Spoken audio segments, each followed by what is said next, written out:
Bonjour à tous et ravi de vous retrouver aujourd'hui pour faire un point ensemble sur les performances de Diversity Boost. Donc comme on peut le voir, on a des très belles performances depuis le début de l'année. On est à presque 30% en seulement 4 trades, donc c'est vraiment au-delà des objectifs de l'algorithme. On voit que le SP500 dans le même temps, il a également connu une très belle année avec plus 17%, mais on fait encore même plus de 10% en plus, donc c'est vraiment des performances très très belles cette année.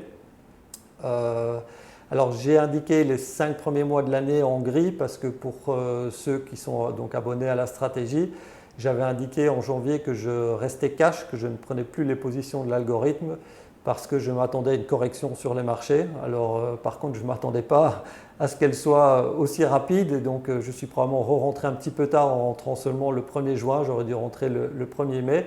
Mais soit, ça me fait quand même des très belles performances et en ayant pu dormir sur mes deux oreilles pendant tout le début de l'année et en faisant au moins aussi bien que le SP500. Donc à titre personnel, je ne le regrette pas. Sur la version PEA, on est sur les mêmes ordres de grandeur de performance. Donc là, on est un petit peu moins, on est à 21% en 4 trades toujours également. En revanche, pour ceux qui m'avaient suivi et qui étaient restés cash et du coup en euros dans le PEA sur le début de l'année, eux, ils ont fait largement plus que 30% puisque pendant le même temps, l'euro-dollar a presque pris 10%. Donc ils ont fait également des très belles performances pour la version PEA. Alors maintenant, je voulais également vous parler d'un petit update qu'on va faire pour la version 2026. Je vais vous expliquer pourquoi dans un instant.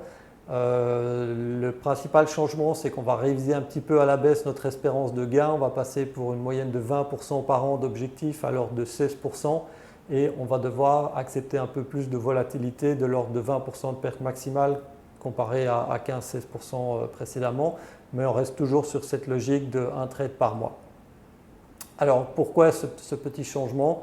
On voit qu'on a un retour de la volatilité depuis 2025 et encore un petit peu là sur ce début d'année. Et on a des price earnings qui étaient déjà chers il y a un an, mais qui le sont encore plus aujourd'hui.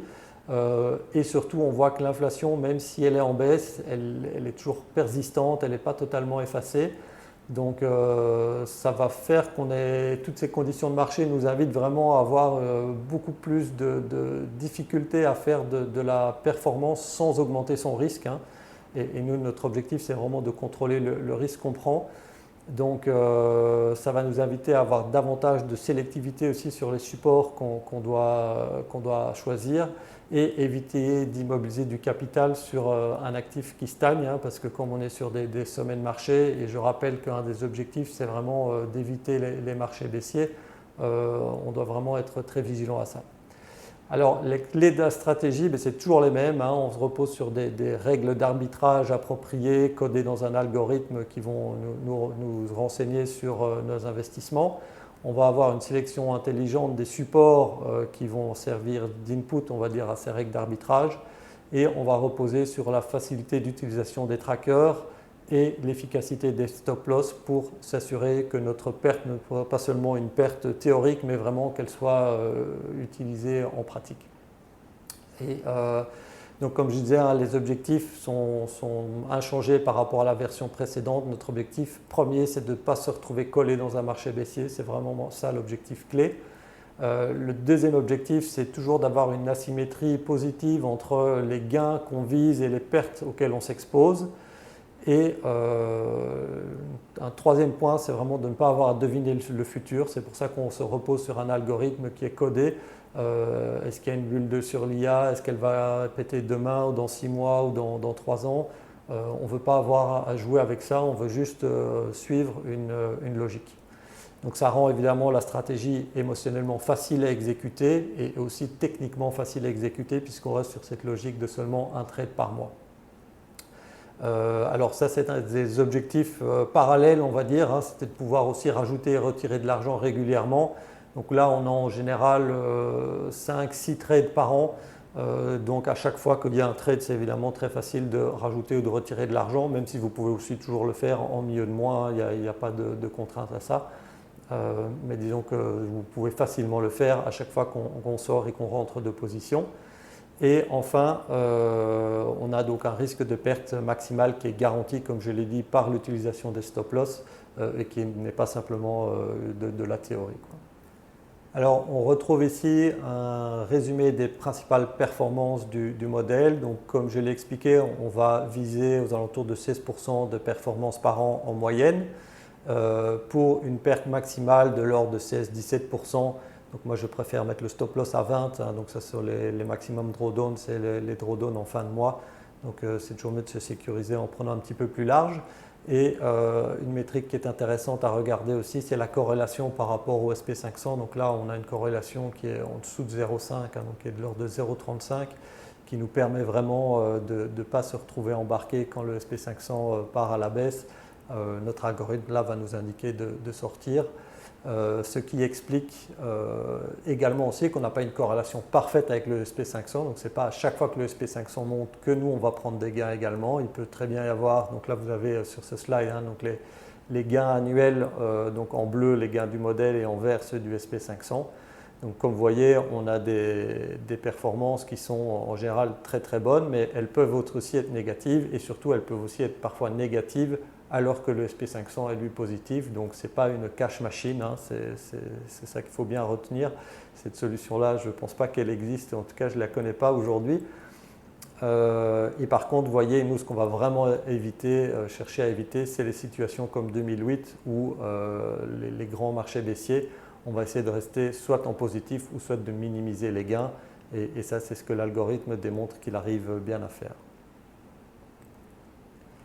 Alors en termes d'exécution, là non plus, il n'y a rien qui change. On reste toujours sur une exécution très facile, 5 minutes par mois. Le dernier jour ouvrable du mois, vous allez dans votre espace membre Esprit Argent ou sur le channel Discord si vous y êtes connecté et vous avez le trade à passer et vous avez à chaque fois un seul ETF en portefeuille. Donc il n'y a pas de position douloureuse à tenir pendant des mois en négatif, etc.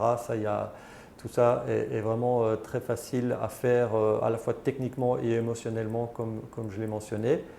Et en ce qui concerne les frais, écoutez, les frais des ETF sont vraiment très limités. Sur tous les ETF qu'on utilise, bon, il n'y a plus de frais d'entrée et de sortie maintenant, hein, sur tous ces trackers. Les frais courants sont très faibles et ils sont inclus donc, dans les performances qu'on a discutées jusque maintenant. La seule coût que vous allez avoir par rapport aux performances annoncées sont les spreads d'achat et vente. Et donc là, on fait en moyenne 6 trades par an. Donc, et ce sont des ETF qui sont très très liquides. Donc en général, il n'y a pas trop de soucis à avoir de ce côté-là. Alors tout ce que j'ai dit est également vrai pour la version PEA. La seule chose qui change, c'est qu'on n'a pas accès à tous les supports et ça a un impact sur les performances. Donc là, on a des performances un petit peu dégradées de l'ordre de 11% par an et 24% de perte maximale. Donc là, vous voyez ce que ça représente par rapport au SP500. Donc on a des performances, on va dire, du même ordre que le SP500, même si je rappelle, ça ne veut pas dire qu'à chaque fois que le SP500 monte, on fait des performances également, hein, ce sont des moyennes. Et la perte maximale, par contre, là, on fait en gros 2 fois mieux, donc on expose notre capital à un risque divisé par 2, ce qui me semble particulièrement important quand les marchés sont très très chers, comme c'est le cas actuellement. Alors, comme chaque année au Black Friday, on vous fait également des très belles promotions. Donc cette année, il y aura un moins 60% pour DiversiBoost avec le code Friday60, ce qui ramène donc l'abonnement pour un an à moins de 200 €. Donc ça me semble très abordable compte tenu des performances. Et on espère que vous serez nombreux à nous rejoindre. À très bientôt.